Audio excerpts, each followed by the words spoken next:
Bismillahirrahmanirrahim. Assalamualaikum warahmatullahi wabarakatuh. Alhamdulillah wassalatu wassalamu ala Rasulillah wa ala alihi wa sahbihi wa mawalah wa manittaba'ah amma ba'd. Alhamdulillah kembali bertemu dengan saya dalam membahas materi yang tentunya memberikan manfaat untuk kehidupan kita. Nah, tema pembahasan kita kali ini adalah bagaimana hidup dengan Al-Quran. Nah, sebelum kita membahas pembahasan yang lebih jauh, kita harus tahu terlebih dahulu apa itu Al-Quran. Al-Quran adalah kitab suci umat Islam yang merupakan petunjuk hidup dan sumber ilmu pengetahuan. Di dalamnya terkandung petunjuk-petunjuk untuk menjalani kehidupan dengan penuh kebaikan dan kebenaran. Kemudian selanjutnya, keutamaan membaca Al-Quran. Yang pertama, pahala yang tak terhingga. Membaca dan memahami Al-Quran memberikan pahala yang sangat besar, baik itu di dunia, lebih-lebih lagi di akhirat. Kemudian yang kedua, pelindung dari kesesatan.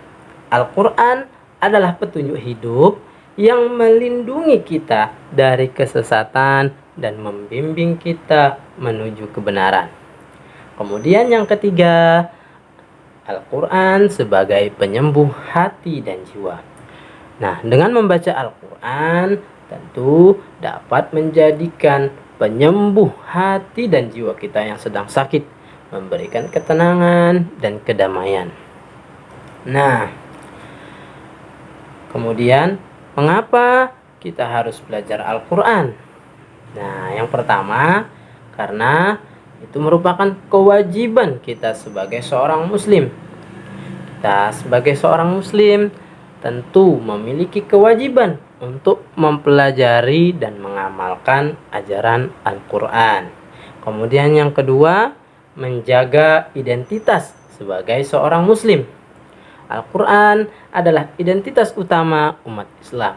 Dengan mempelajarinya, kita dapat menjaga identitas keislaman kita. Kemudian yang ketiga, mengenal Allah lebih dekat. Al-Quran merupakan wahyu Allah. Dengan mempelajarinya, kita dapat mengenal Allah lebih dekat dan tentu saja memperkuat keimanan kita kepadanya. Nah, selanjutnya, bagaimana cara menyembuhkan motivasi belajar Al-Quran? Yang pertama, buat jadwal tetap. Kita harus menentukan waktu khusus setiap harinya untuk membaca dan mempelajari Al-Quran. Jadikan ini sebagai kebiasaan yang tetap. Jadikan ini sebagai rutinitas seharian kita. Jangan sampai kita tidak mempelajari Al-Quran di hari-hari kita yang kita laksanakan sebagai seorang muslim.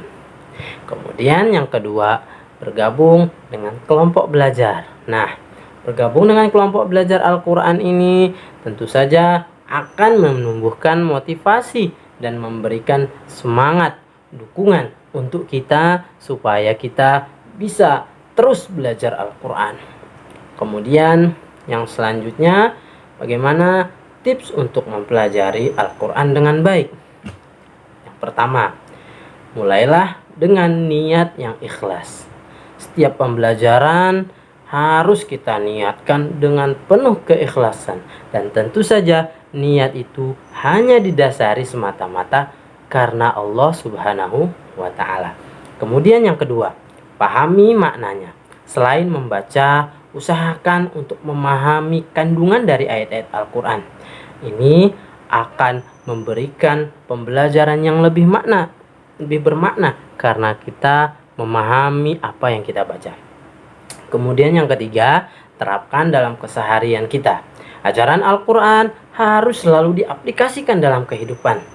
Karena dengan kita menerapkan nilai-nilai yang kita pelajari akan memberikan dampak yang positif, baik hubungan kita dengan keluarga, teman, dan masyarakat sekitar. Nah, mempelajari Al-Quran ini bukan hanya sebatas sebagai kewajiban, tetapi ini adalah anugerah terbesar dari Allah Subhanahu wa taala. Dengan belajar Al-Qur'an, kita dapat mempelajari hal-hal yang sangat bermakna. Dengan mempelajari Al-Qur'an, kita dapat menjalin kehidupan dengan kebijaksanaan dan mendapat petunjuk dari Allah Subhanahu wa taala. Oleh karena itu, jadikan generasi kita generasi yang memahami dan mengamalkan Al-Qur'an dengan sepenuh hati. Semangat untuk belajar, karena setiap ayat yang kita baca akan membawa kita untuk dekat kepada Allah Subhanahu wa taala. Nah, sekian penyampaian materi yang bisa saya sampaikan kepada teman-teman semua. Kurang lebihnya saya mohon maaf. Wassalamualaikum warahmatullahi wabarakatuh.